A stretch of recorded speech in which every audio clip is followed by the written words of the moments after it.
Welcome to the Writing for Change podcast. I'm Nancy Flinchbaugh, and today I'm interviewing author Leah Rampy, who also writes for change. Today we are talking about her recently released book, which she co-authored, Discovering the Spiritual Wisdom of Trees.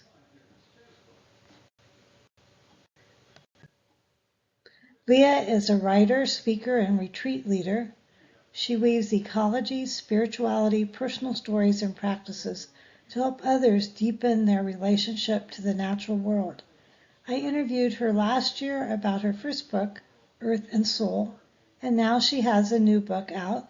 We're going to talk about that today, Discovering the Spiritual Wisdom of Trees. Please join me in welcoming Leah Rampy.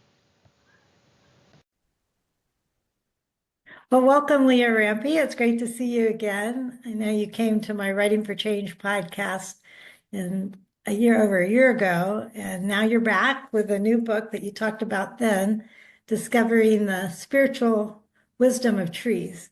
Mm-hmm. Yeah, thank you for having me back, Nancy. I've been enjoying your book. And so let's just start with, tell us a little bit about yourself and how you got into this line of thinking and dreaming and praying. Yeah, thank you. Well, thanks for that question and thanks for having me. And it's good to be with you again. Yes, I find I sort of stumble over how did you get into this because it doesn't feel like it was sort of a grand revelation, but rather kind of a long evolution of becoming interested in, well, sort of twofold. I was interested in how we reconnect and feel closer to Earth. And I used to talk about how do we fall in love with Earth again, so that we remember those deep connections that we have.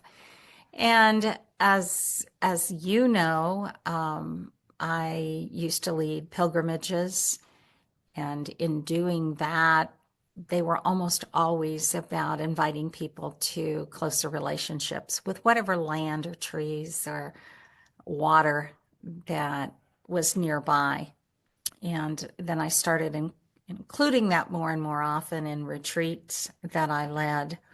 At the same time, I was also steeping myself in trying to understand climate change and biodiversity loss. And that whole ecology is an area where I read a lot, and it has become a passion of mine. So this work that I have done really weaves, as I know you've said before, really weaves ecology and spirituality together, because that's how they show up in my life as a thread, as an interwoven thread that really can't be picked apart. So my intention became clear maybe a decade ago that it was my work to invite people into these kind of relationships with the living world that help them feel more vibrant and alive and connected, and also was a way in which we could listen to the wisdom of Earth. So that's the long story of starting down this path. It's a little more specific if we want to talk about how we got into trees. Yeah, so that's the next question. How did you and Beth Norcross, your co-author, how did you decide to write this book about trees? Well, Beth and I tried recently to recall that because, again, it's another one of those unfolding stories. But I had written a blog for the Center for Spirituality and Nature, and that's an organization that Beth founded a decade ago and until a few months ago served as the executive director. And now she continues to offer programs, but has stepped down from the ED role. So Beth and I have been friends and colleagues for a while, and I had done some work with the center. And after writing this blog, Beth and I came together to talk more about the wisdom that we find in the living world. And that started out to be what we were going to do some writing in particular offer a class around. And it grew as we started focusing that to really be about trees. In part, we both love trees, have for all our lives. And there was so much to say about trees. We couldn't even imagine how we would include water and soil and all of those other potential topics. We created a class, the 6 weeks class on the spiritual wisdom of trees that still is offered as an independent study through the center. A filmmaker, the friend of Beth's, came into the party with us, and she started doing filming. So it's not a class of talking heads or a lot of reading, but it has beautiful pictures of this amazing treescape that we talk about. That led us to lots of good conversations with people about trees. And that kept enriching what we knew and understood and affirming the importance that trees have for so many people in their lives. So from there, we thought there was more to say, and we were really fortunate that an editor from Broadleaf Books reached out to us and asked us if we would like to write a book. So that seemed like some wonderful alignment of our hopes to expand this conversation. And that's how we started.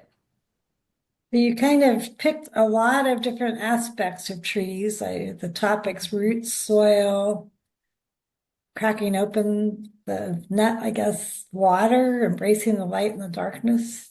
It's all connected, bearing witness, holding loss, comfort, resilience, and healing, gratitude, reciprocity, and renewal and hope. Really encompasses so much of our spiritual journeys as well as the life of the trees. How did you divide these topics up, and how did you kind of decide? Yeah.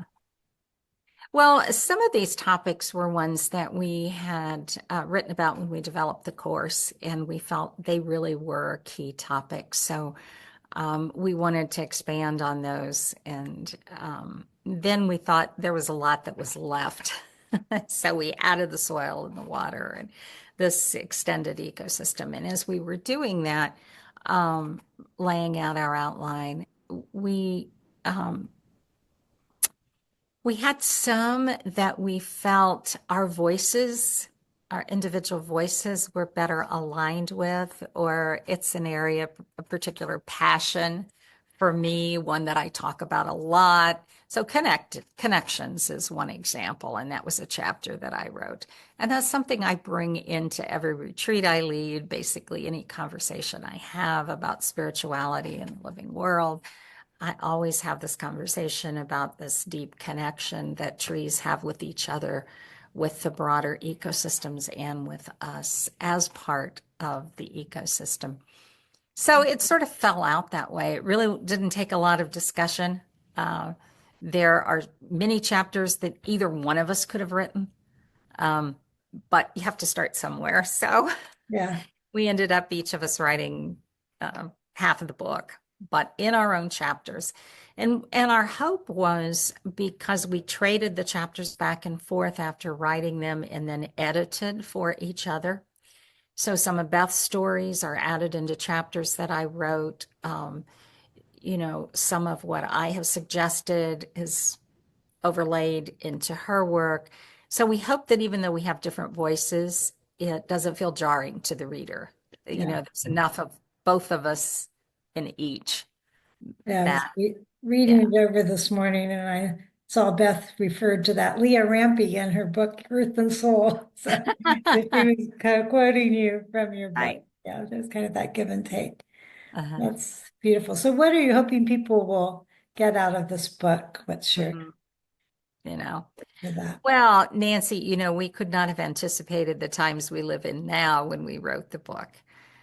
We did anticipate that we all need a sense of deep connection, of renewal, of modeling of resiliency, hope, and from Earth and Soul, my previous book, I have spent a lot of time looking at the challenges of living in a time when there is so much loss and devastation of our ecosystems. And I wanted to face that head on, and I still do. I think we have to bear witness to loss. And I think the trees have some model, they serve as a model for us. And so, in some ways, they're a metaphor for how we can face challenges and continue to be life giving members of this world.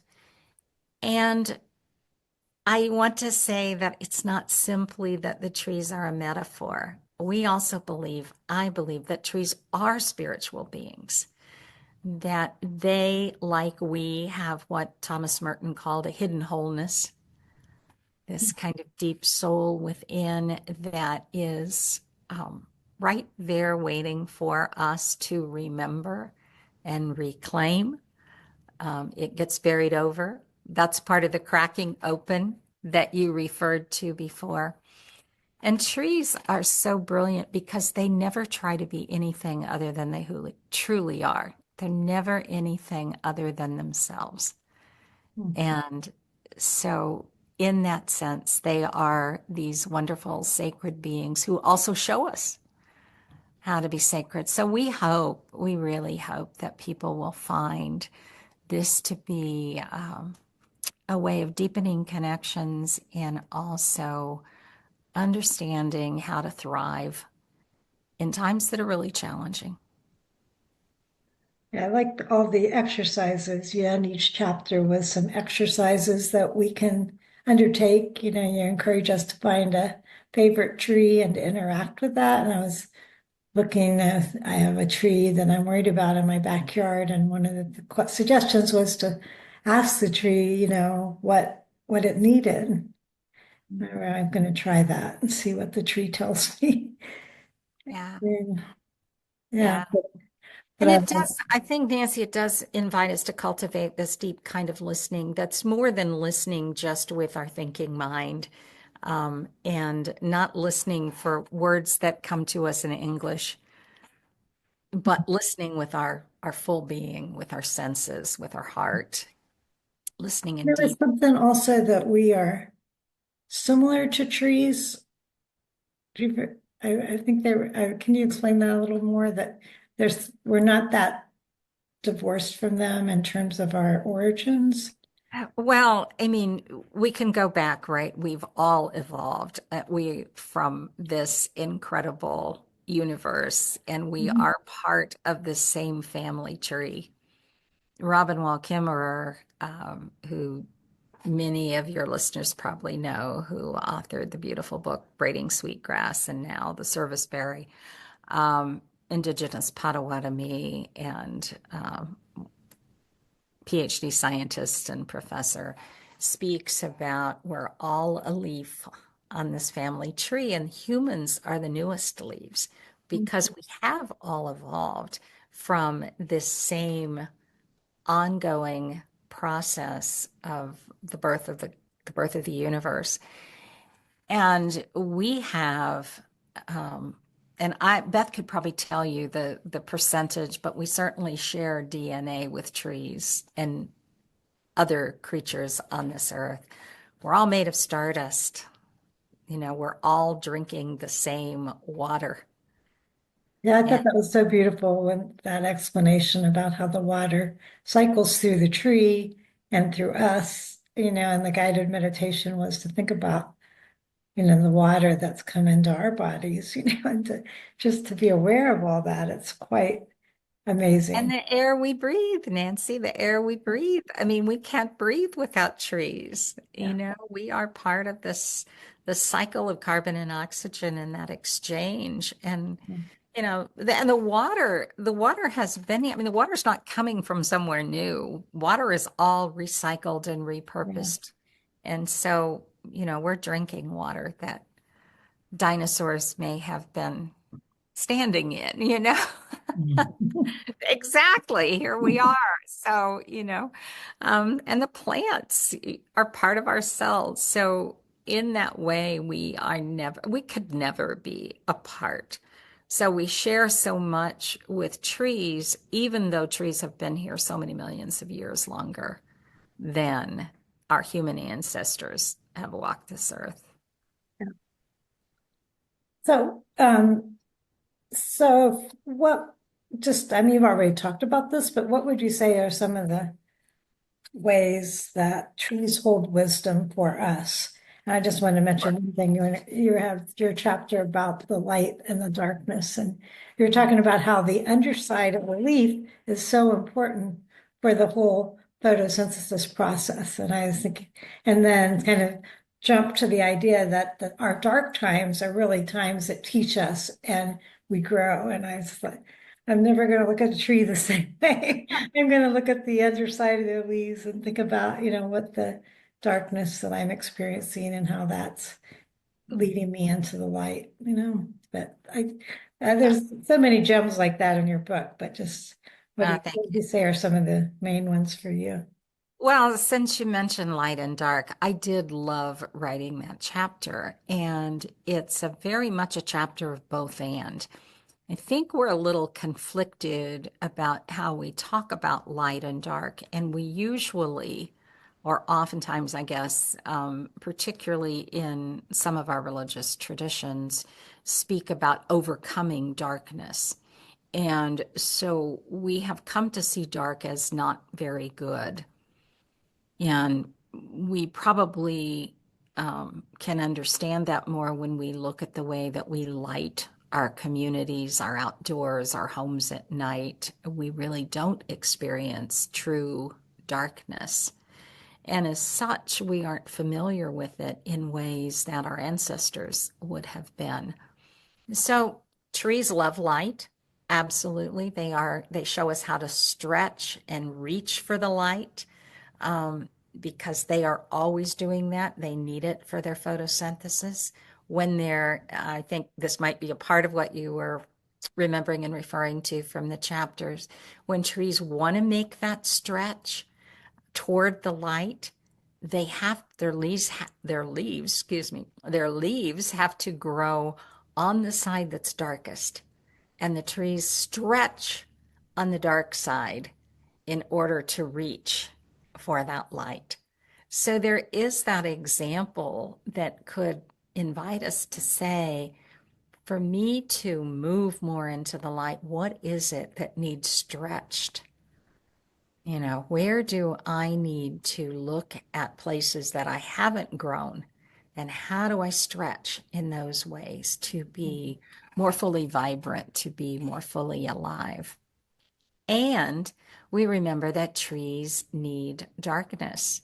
We think about how trees grow, those acorns that you pick up maybe in the autumn on years that they're abundant. You could put that in a pot in a sunny windowsill, and it is not going to become a little tree for you because it needs to be deep in the darkness and over winter.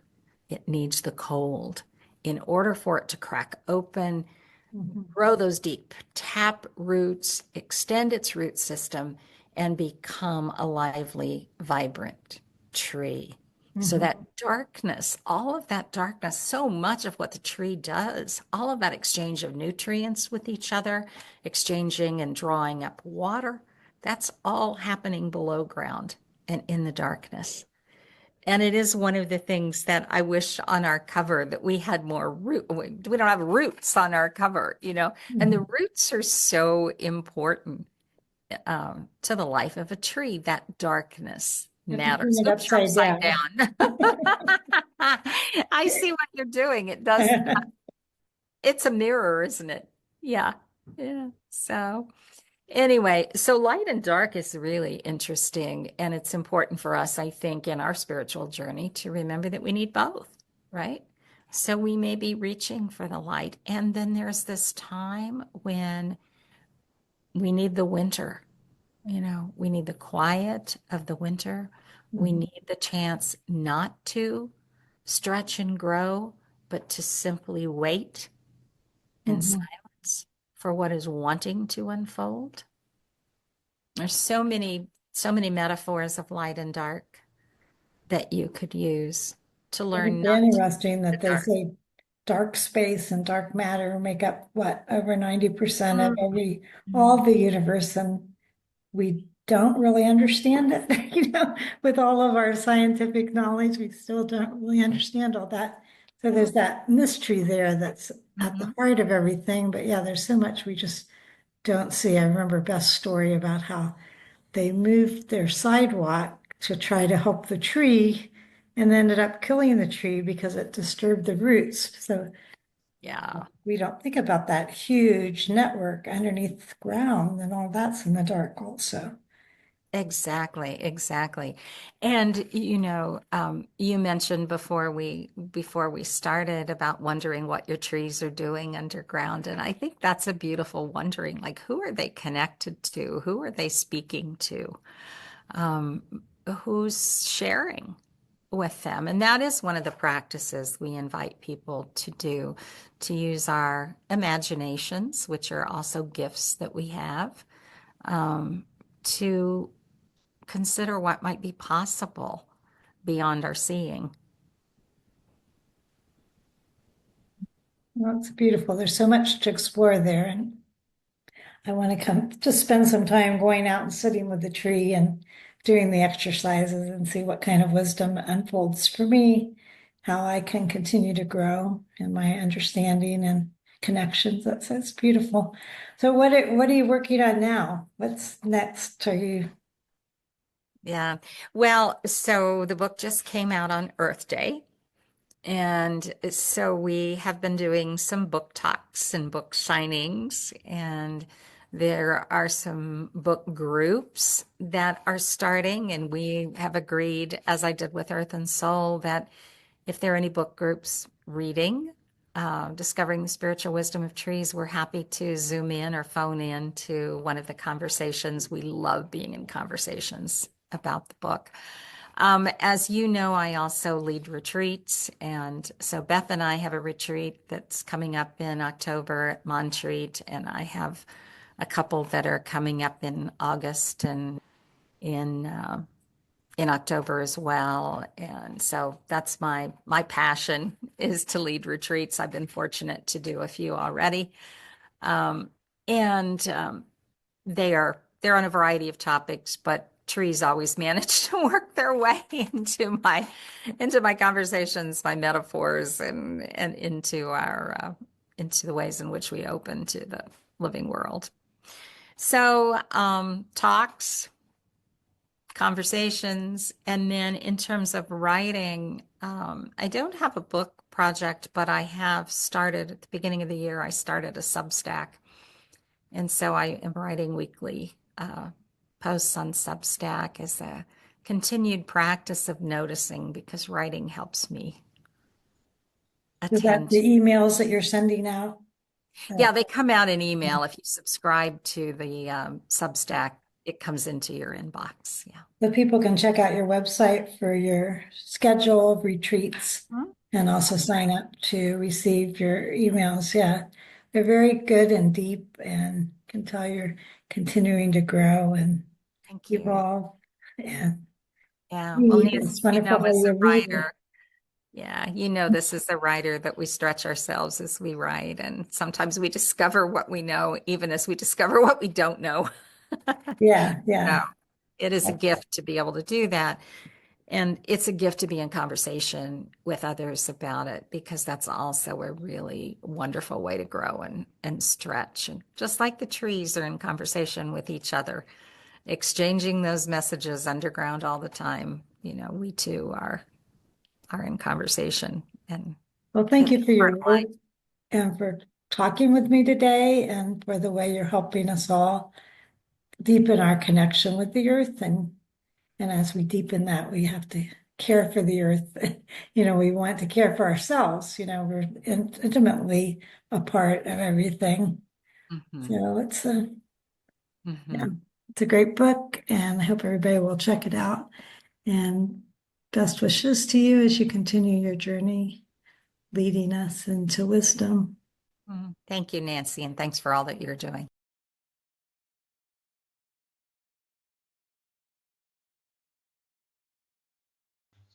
You can find Leah online at her website, leahmoranrampy.com.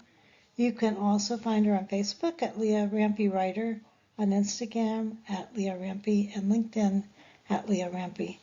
If you'd like to subscribe to get notifications of our upcoming events, book news, and blogs, sign in at leahrampy.substack.com. Thank you for listening. This has been a Writing for Change podcast with Nancy Flinchbaugh. You can find out more about my work on my website at nancyflinchbaugh.com and listen for the Writing for Change podcast on YouTube, Spotify, Amazon, and Apple. Have a great day.